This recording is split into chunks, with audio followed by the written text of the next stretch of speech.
Buenos días. En esta oportunidad vamos a terminar lo que es la serie de videos que habíamos comentado sobre las glándulas anexas del aparato gastrointestinal.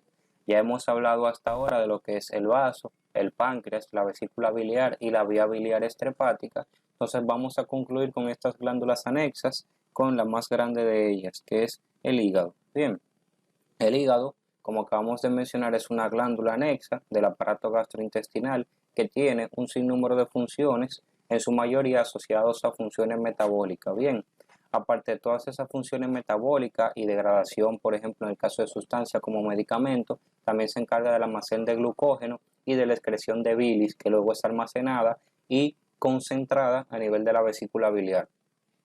El hígado es el segundo órgano más grande del cuerpo, seguido o después de lo que sería la piel, y es el órgano interno más grande. Bien, pesa aproximadamente 1500 gramos y eso se corresponde con lo que sería un 2.5% del peso corporal total.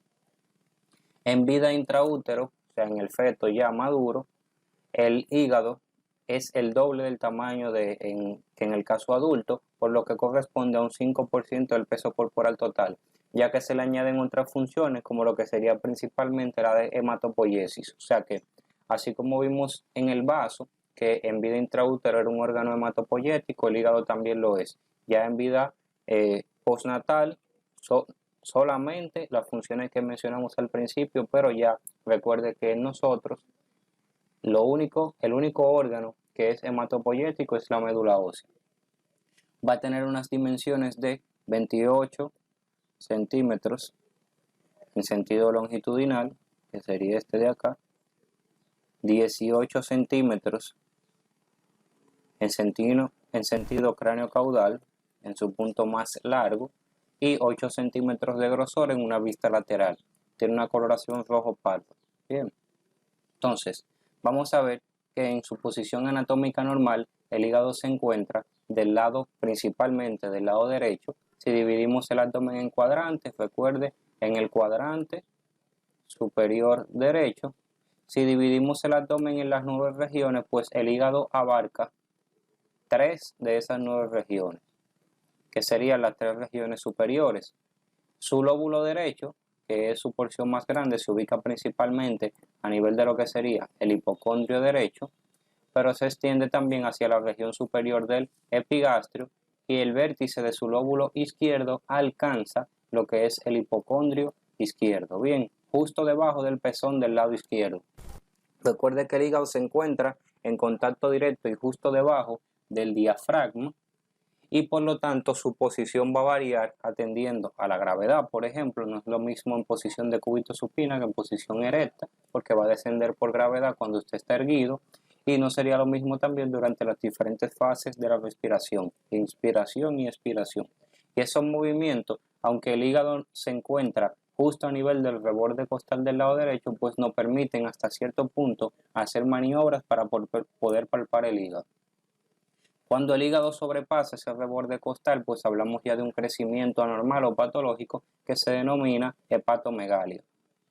Entonces, este hígado se encuentra protegido, al igual que el vaso, pero en el lado izquierdo, por el reborde costal, por las costillas desde la número 7 hasta la número 11. Bien, y cubierto por encima por lo que es el diafragma, que lo va a separar de esas costillas. Entonces, en esta vista lateral podemos apreciar. En esta vista vamos a ver que acá esto es anterior y esto es posterior, aquí superior e inferior. Bien, fíjese cómo acá él está en contacto con parte del intestino grueso. Recuerde que sería la flexura cólica derecha, que también conocemos como flexura hepática. Lo importante que quiero que veamos acá son unos espacios que se delimitan entre lo que es el hígado y la cavidad como tal.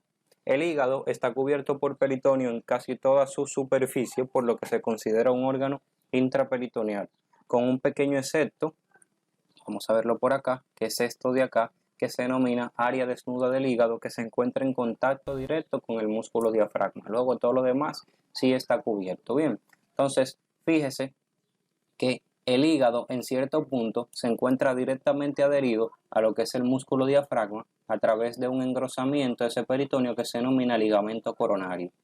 Ese ligamento coronario hacia ambos lados se va a abrir en forma triangular, por lo que se denominan ligamentos triangulares derecho e izquierdo. Entonces, hacia adelante, fíjese que se encuentra un poquito separado por un espacio, lo que es la pared anterolateral del abdomen, que se denomina receso subfrénico, porque es un espacio que se encuentra justo debajo del músculo diafragma. Y ese espacio receso subfrénico se va a dividir en dos subcavidades o dos espacios a través de lo que es el ligamento falciforme, que se inserta anteriormente a nivel del músculo diafragma y divide entonces ese receso subfrénico en una cavidad derecha y una cavidad izquierda. Hacia detrás, en relación con su cara visceral, vamos a tener lo que es el espacio subhepático, o sea, debajo del hígado. Importante de este espacio subhepático es una subdivisión que se encuentra entre la cara visceral del hígado y el riñón del lado derecho, que se conoce como receso hepatorrenal o bolsa de Morrison. Bien, eso sería los datos más importantes en esta vista lateral. Fíjense que justo por encima de él y solamente separado por el diafragma está el pulmón del lado derecho.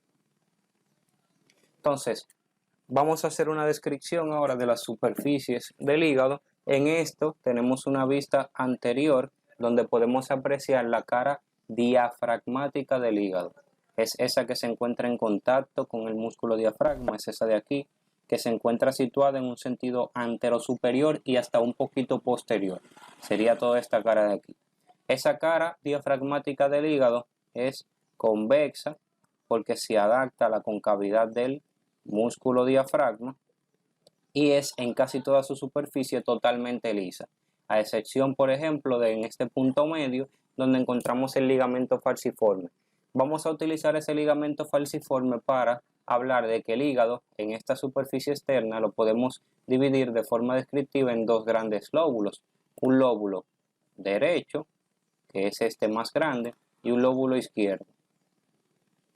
Lo digo de forma descriptiva aquí porque hablando de lóbulos como tal, el hígado sí se va a segmentar en lóbulos para funcionar, pero si son lóbulos funcionales como tal, la división entre derecho e izquierdo es un poquito más equivalente, son casi más o menos del mismo tamaño. Ahora, por la división que hace el ligamento falciforme, se ve obviamente que el lóbulo derecho es mucho más grande que el lóbulo izquierdo.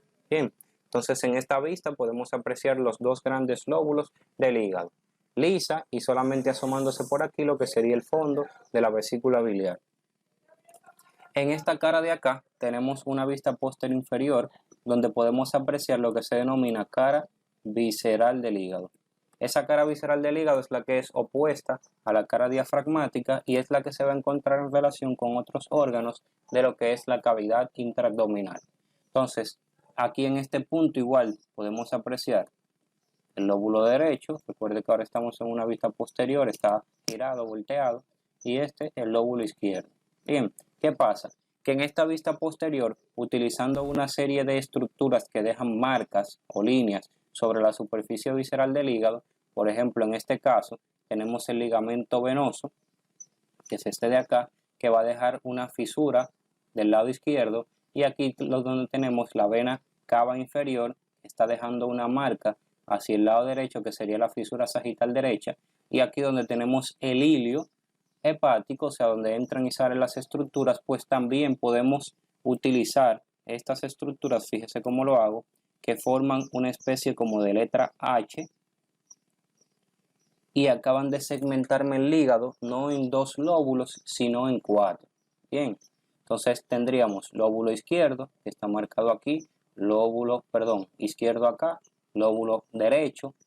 Entre el lóbulo izquierdo y derecho, en la región superior, por encima del hilio hepático, pues tenemos el lóbulo caudado y por debajo entonces tenemos el lóbulo cuadrado.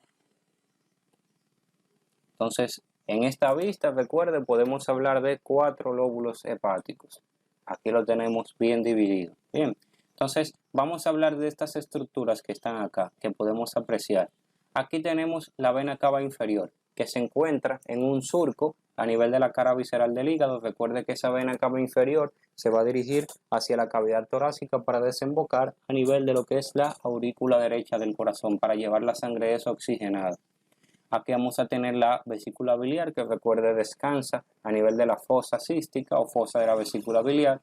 Aquí tenemos en medio a la vena porta hepática, tenemos a la arteria hepática propia y tenemos a los conductos biliares que salen, que serían como ya la tríada portal como tal. Aunque no tríada portal literal, porque recuerde que la parte de la vía biliar que forma parte de la tríada portal es el conducto, el conducto colédoco. Entonces, aquí tenemos el ligamento venoso. ¿Qué es el ligamento venoso? Bueno, el ligamento venoso es un remanente, o sea, lo que queda ahí luego de la obliteración de una estructura embriológica que se denomina conducto venoso. ¿Cuál era la función en vida intraútero de ese conducto venoso? Pues comunicar a la vena umbilical que traía la sangre oxigenada con la vena cava inferior. ¿Para qué? Para que esa sangre no pasara por el hígado, sino que se fuera directamente hacia ese feto. Vamos a tener hacia debajo el ligamento redondo del hígado. El ligamento redondo del hígado también es un remanente embriológico que se forma por la obliteración de la vena umbilical, que ya sabemos es la estructura vascular que traía la sangre oxigenada desde la madre hacia lo que es el feto, o sea, de placenta a feto. Entonces, para que no pasara por el hígado, para formar un cortocircuito, existía el conducto venoso, algo similar al conducto arterioso a nivel del corazón, que comunicaba lo que es el tronco pulmonar con el callado de la aorta, para evitar pasar por los pulmones la sangre oxigenada. Bien, recuerde que esos son detalles importantes sobre la circulación fetal y es en esos puntos donde hay cortocircuitos para saltarse ciertos lugares como los pulmones en aquel caso o como el hígado en el caso del que estamos mencionando ahora. Bien, entonces, ¿qué otros órganos aparte de la vesícula biliar se encuentran en relación con lo que es la cara visceral del hígado? Eso es lo que vamos a mencionar ahora. A nivel del lóbulo izquierdo vamos a tener aquí superiormente una pequeña impresión donde el hígado se encuentra en relación con lo que es el esófago. Bien, esófago. Más hacia debajo, recuerde que una de las relaciones anteriores del estómago, ¿quién es? El lóbulo izquierdo del hígado. Entonces aquí tendríamos el estómago siendo parcialmente cubierto por el lóbulo izquierdo.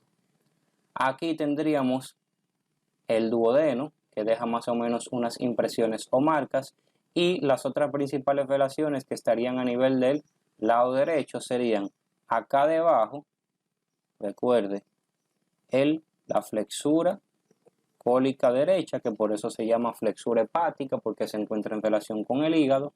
Aquí tendríamos el riñón derecho, que se ve muy bien su impresión, y encima de ese riñón derecho, pues la glándula suprarrenal derecha. Esas serían las principales relaciones anatómicas de la cara visceral del hígado. Bien, son cosas que debemos tener pendientes. Bien, entonces pasaríamos a hablar de lo que sería la vascularización e inervación del hígado. Primero, unos detalles. A diferencia, bueno, o no solamente a diferencia, sino a pesar de que solamente observamos acá, de forma externa, el hígado dividirse en la cara diafragmática en 2 lóbulos y en la cara visceral podemos apreciar más, que serían 4 lóbulos, de forma funcional el hígado se encuentra segmentado en 8 lóbulos. O sea, existen 8 lóbulos funcionales del hígado que son todos resecables de forma quirúrgica individual. O sea, usted puede quitar uno de esos lóbulos hepáticos y los demás seguirían funcionando sin ningún problema. Se pueden segmentar. Es algo que pasa también similar en lo que es el vaso. Como cada uno de esos lóbulos funcionales tiene una pequeña arteria, una pequeña vena, pequeña vía linfática e inervación, pues entonces no necesitan o no se comprometen cuando usted retira uno de los demás. Bien. Entonces, eso es un dato importante tenerlo pendiente, además de que recuerde que el hígado es uno de los pocos órganos que puede regenerar un segmento perdido a través de lo que sería someter a sus hepatocitos, que son las células que forman su parénquima, al ciclo celular. Recuerde que los hepatocitos son células que, aunque no están constantemente bajo división celular, un estímulo puede inducirlas a ello. Bien, entonces, el hígado, aunque usted se ha dado cuenta de lo que hemos hablado hasta ahora, que es un órgano bastante grande, ¿por qué cuando hablamos de lesiones intraabdominales primero pensamos siempre en el vaso que pudo haberse lesionado. Recuerde que la diferencia es que el vaso, aunque es un órgano más pequeño, que usted diría, entonces tiene menos posibilidad de lesionarse, pero es más lábil, es más frágil, porque tiene una cápsula fibrosa muy delgada o muy débil. Entonces, en el hígado lo que pasa es que va a poseer una cápsula, una cubierta fibrosa que se denomina cápsula hepática o cápsula de Gleason, que es bastante resistente. Bien, ahora, el hígado sí se puede lesionar en traumatismos a nivel abdominal y de hecho es el principal órgano que se lesiona en traumas abiertos de abdomen, porque recuerde que siempre pensábamos en lesión del vaso cuando era un traumatismo cerrado de abdomen. Los traumas cerrados de abdomen aumentan la presión dentro de la cavidad y esto puede hacer que se lesione el vaso por su debilidad natural. Ahora, cuando son traumatismos abiertos, por ejemplo, una herida punzopenetrante, una puñalada, un balazo, entonces uno piensa primero en lesión hepática porque como él cubre mayor superficie a nivel topográfico del abdomen, pues es más probable que se encuentre lesionado. Bien, recuerde que hablamos es en caso de probabilidad, pero eso nunca quita que sea otro órgano el que se encuentre lesionado. Pero vamos descartando de lo más frecuente a lo menos frecuente. Bien, entonces vamos a pasar a hablar rápidamente de lo que es la vascularización del hígado. Entonces, mire, al igual que como pasa a ver los pulmones, el hígado tiene una doble vascularización. Vamos a tener una vascularización funcional del hígado, que es aportada por una estructura venosa, y vamos a tener una vascularización nutricia. La vascularización funcional del hígado está dado por la vena porta hepática, que ya la conocemos. Es la estructura venosa una de las estructuras venosas más importantes de la cavidad intraabdominal, que se forma detrás del cuello del páncreas por la unión de la vena esplénica con la mesentérica superior. Esa vena porta va a aportar al hígado del 75 al 80% de la sangre.